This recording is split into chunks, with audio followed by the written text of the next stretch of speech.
एक बार की बात है कि एक समृद्ध व्यापारी जो सदैव अपने गुरु से परामर्श करके कुछ न कुछ सुकर्म किया करता था, गुरु से बोला, गुरुदेव, धनार्जन हेतु मैं अपना गांव पीछे जरूर छोड़ आया हूँ, पर हर समय मुझे लगता रहता है कि वहाँ पर एक ऐसा देवालय बनाया जाए जिसमें देव पूजन के साथ साथ भोजन की भी व्यवस्था हो, अच्छे संस्कारों से लोगों को सुसंस्कृत किया जाए, अशरण को शरण मिले, वस्त्रहीन का तन ढके, रोगियों को दवा और चिकित्सा मिले, बच्चे अपने धर्म के वास्तविक स्वरूप से अवगत हो सके। सुनते ही गुरु प्रसन्नता पूर्वक बोले, केवल गांव में ही क्यों, ऐसा ही एक मंदिर अपने इस नगर में भी बनवाऊं। व्यापारी को सुझाव पसंद आया और उसने 2 मंदिर, एक अपने गांव और दूसरा अपने नगर में, जहां वो अपने परिवार के साथ रहता था, बनवा दिए। दोनों देवालय शीघ्र ही लोगों की श्रद्धा के केंद्र बन गए। लेकिन कुछ दिन ही बीते थे कि व्यापारी ने देखा कि नगर के लोग गांव के मंदिर में आने लगे हैं, जबकि वहां पहुंचने का रास्ता काफी कठिन है। उसकी समझ में नहीं आ रहा था कि ऐसा क्यों हो रहा है। कुछ भारी मन से वो गुरुजी के पास गया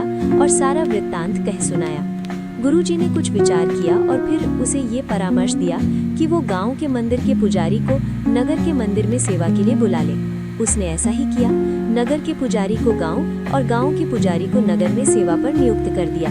कुछ ही दिन बीते थे कि वो ये देखकर स्तब्ध रह गया कि अब गांव के लोग नगर के मंदिर की ओर रुख करने लगे हैं। अब तो उसे हैरानी के साथ साथ परेशानी भी अनुभव होने लगी। बिना एक क्षण की देरी के वो गुरुजी के पास जाकर हाथ जोड़कर कहने लगा, आपकी आज्ञा अनुसार मैंने दोनों पुजारियों का स्थानांतरण किया, लेकिन समस्या तो पहले से भी गंभीर हो चली है कि अब तो मेरे गांव के परिचित और परिजन कष्ट सहकर और किराया भाड़ा खर्च करके नगर के देवालय में आने लगे हैं। मुझसे ये नहीं देखा जाता।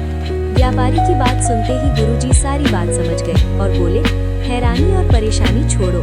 दरअसल जो गांव वाले पुजारी हैं, उनका अच्छा स्वभाव ही है जो लोग उसी देवालय में जाना चाहते हैं जहां वे होते हैं।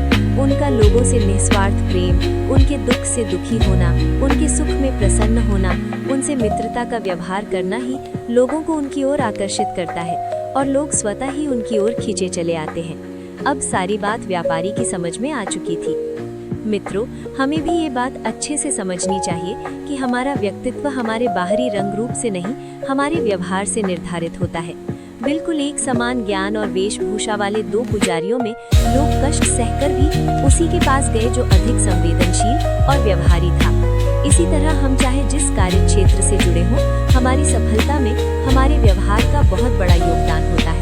हम सभी को इस परम सत्य का बोध होना चाहिए कि इस धरती पर मात्र अपने लिए ही नहीं, हमें अपने सुख दुख की चिंता के साथ साथ दूसरों के दुख सुख को जरूर बांटना चाहिए, उनसे मित्रतापूर्ण व्यवहार करना चाहिए, ताकि हम जहाँ पर उपस्थित हों वहाँ पर स्वतः ही एक अच्छा वातावरण बना रहे और सकारात्मकता की तरंगों से हमारा जीवन सागर लहलहाता रहे।